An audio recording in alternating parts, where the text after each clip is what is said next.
On this week's episode, we're going to be looking at the aft cabin.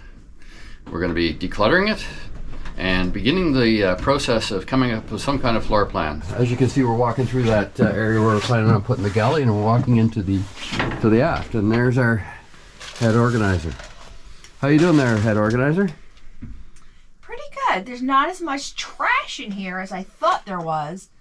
It's just, well, disorganized and messy and clunky and give me a minute, it'll be all right.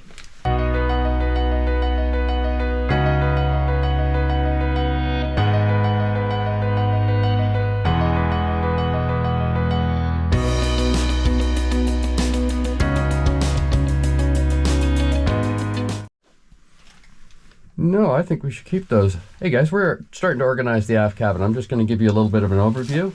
I'm not sure, I think we're on a pretty wide lens right now, but so it'll be a bit distorted, but just to give you an idea, there's Robin. You've met Robin before, right? Aft cabin. And again, we're kind of looking for ideas on what you guys might think. So we're just going to pan around from the starboard side towards the aft. This is the canoe stern, so it's almost like being inside an egg. So we're just going to go around and pan around slowly and gently. I'm going to go up a little bit here. You can see there's basically a very large hatch that could be used as an escape hatch if the need ever arose. Hopefully that never happens. And I'm going to scan down a little bit. Robin's in the process of decluttering. It's one of her favorite things, right, Robin? Yes. OCD. So now we're just going to go back and go to the stern. You can see the two reinforcing plates for the chain plates. For the not the shrouds, but the stays. So the two stays that are on the back of the boat, and then we're going to pan around a little bit more. Again, I'm kind of panning down as well, so you guys can see some of the debris. Unfortunately, this is this here's the planned bed, and I'm going to pan around a little bit more. We're going around to the port side now, and there's the port side. And behind the bed is this walking area, and then there's this little space where there's a hole cut in the one bulkhead that would allow for in the original plan it was supposed to be the sink for the aft head. So that's the plan that was the proposed idea according to the original designs by Corbin. So anyway, just so you guys have an idea, Robin, I'm going to pan back to Robin now, and she can tell us what her plan is here with all. So here we are in the aft, and we've got some of our hand tools over here, which eventually is going to be a built-in seat, which is also going to be our step point to get up into our bunk or onto our bed. We kind of had it organized when we're doing fiberglassing. That we have our gloves and our mixing station and our spare supplies, but it's kind of gotten all mishmashed, and we need to fix this. So that's Robin's challenge for the day, is to see this bed. We're going to find it. No, me either. So that's the plan, is to kind of declutter this and see what we can do about even just visualizing it. Right now you can't visualize anything. There's too much crap in the way. There's literally everything in here, including the bathroom sink. Yes, really. There's a bathroom sink in here somewhere. We'll find that. We'll show it to you at some point. So wish me luck. I'm diving in. First. Container. We found this sink. That's one I purchased earlier in the project, guys. That's the one for the head. So I stored it back here carefully. We're just trying to get a little bit more room in the aft temporarily, so we can get a better idea on how things should be set up. So I'm going to walk you guys through it. Once Robin goes through, maybe she can stand as far off to one side as she can, and I'm going to take you guys through.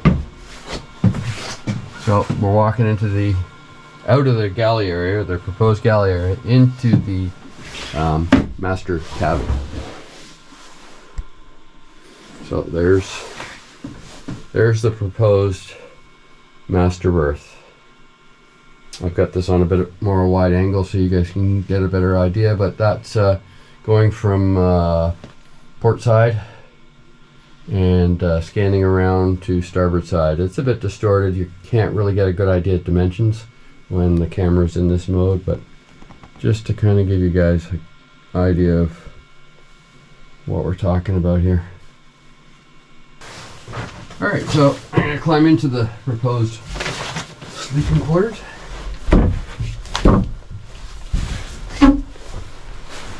So this would be the head of the berth up here. This would be the head of the berth. This post is for the emergency tiller.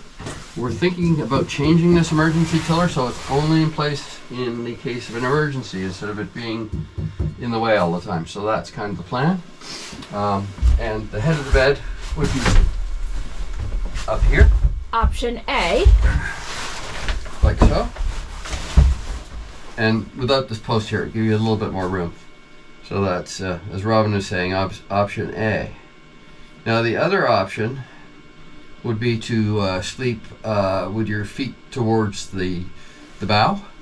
And in order to do that, we'd switch around a little bit. And again, with this post gone, that would allow us a centerline berth. We'd probably have to sleep a little bit on the angle, but that's another thought. So the thing about designing this on a boat, especially this boat, this half cabin, because the canoe stern, everything is round. As I said before, it's almost like designing something in an egg, because the space here at the back below the berth is almost zero, whereas as you get towards the opposite edge of the bed here, it's right down to the floor. So you know, it just kind of gradually rounds off until it's down there.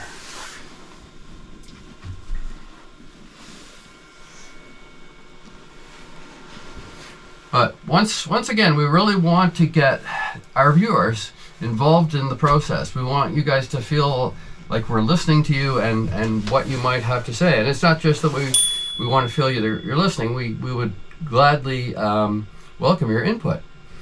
Again, it's hard to visualize this space even in a video, because it's only a two-dimensional image, and it's hard to get the feeling of it, even especially on this mode that the camera's on, because it's a little distorted. But we're just trying to give you guys the best possible image we can of what this aft looks like.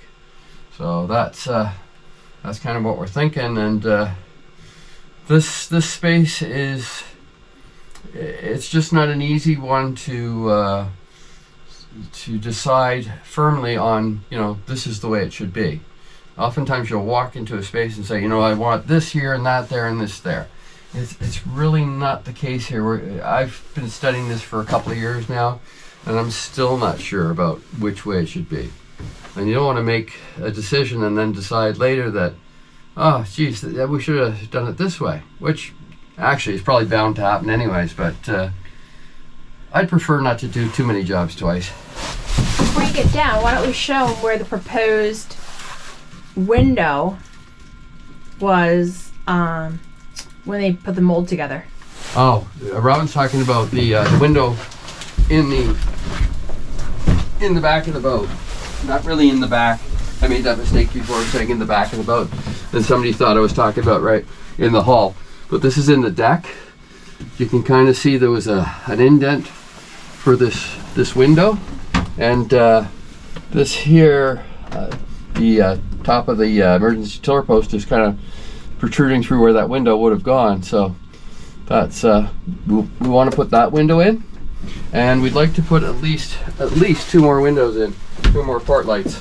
And that's well above the water line, everybody. Well above. And again, because this is the cabin top, So one nice big port light here, opening, and another one, oh well, where that light is. I mean, those are those temporary lights that I put in, I don't know, 10 videos ago. The other thing, going back to this berth, is there's more than ample sitting room on the berth. You know, how much room's above my head, Robin? Oh, you got a good 6 to 8 inches. Yeah, so that's lots. I mean, even, you know, you often think about, you know, you hit a wave and you bump up. That we're gonna pad this all anyways. And that's like a 24-inch hatch. I think it's bigger than that. I think it's almost 30.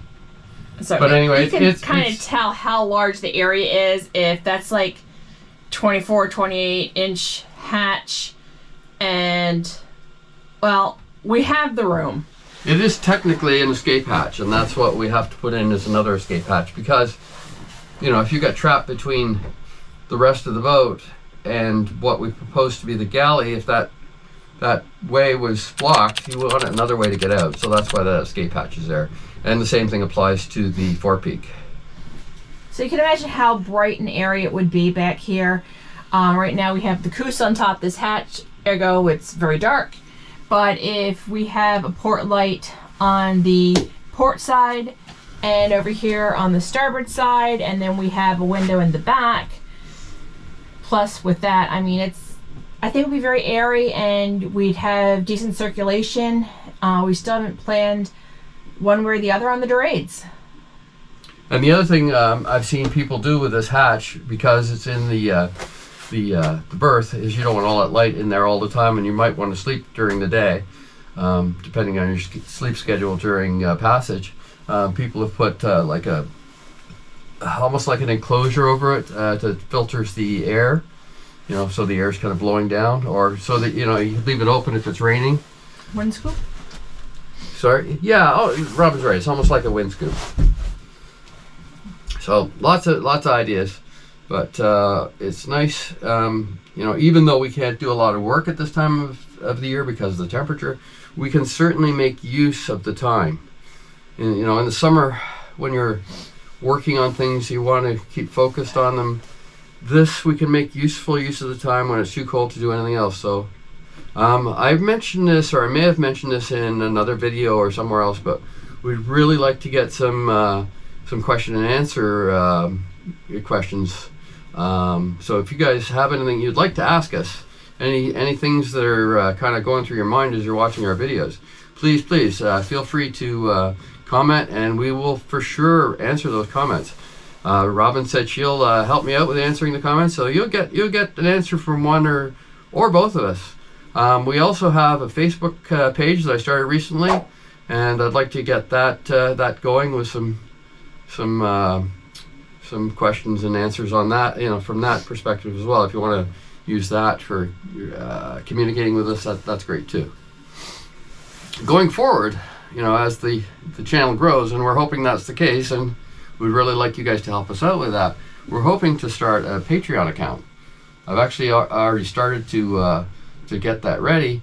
Yeah, we'd like to, you know, get some funding to kind of keep the videos going and just to kind of keep everything moving for us. It'd be great. So thanks again, guys. Hey guys, I'm really looking forward to getting started this spring. We're just trying to get things organized here, and as you've seen in the last video at least, we're making some headway with that. Maybe Robin has something to say. I'm going to swing you over to her and just give you kind of an overview at the same time of what's going on with the deck. We'd love to get back to that deck soon, guys, soon. And here's Robin. Just keep cleaning. Just see what she's got to say. Keep cleaning. There's so much trash. God only knows. But now, as soon as the weather breaks, we're going to be right back at it, tearing up some more deck. Putting down some more Coosa. Yeah. And then fiberglassing it all in. Well, we'll start on that. We will start, you know, last year when we started pulling up the Coosa, or pulling up the core, we really had no idea what we're going to be getting into. This year, we're pretty sure what we're going to be encountering and what we have to do to put all that down. Be nice to have a deck that was ready. Then we can, you know, put a mast on it, and once we get a mast, we could probably put sails on the mast, and yeah, then it'd be time to, you know, go sail away. Is there a song like that? Come sail away, come sail away, come sail away with me. I had to pee. Same old story, guys. Same old story. It's not only when we're in the car. It happens everywhere. Bye.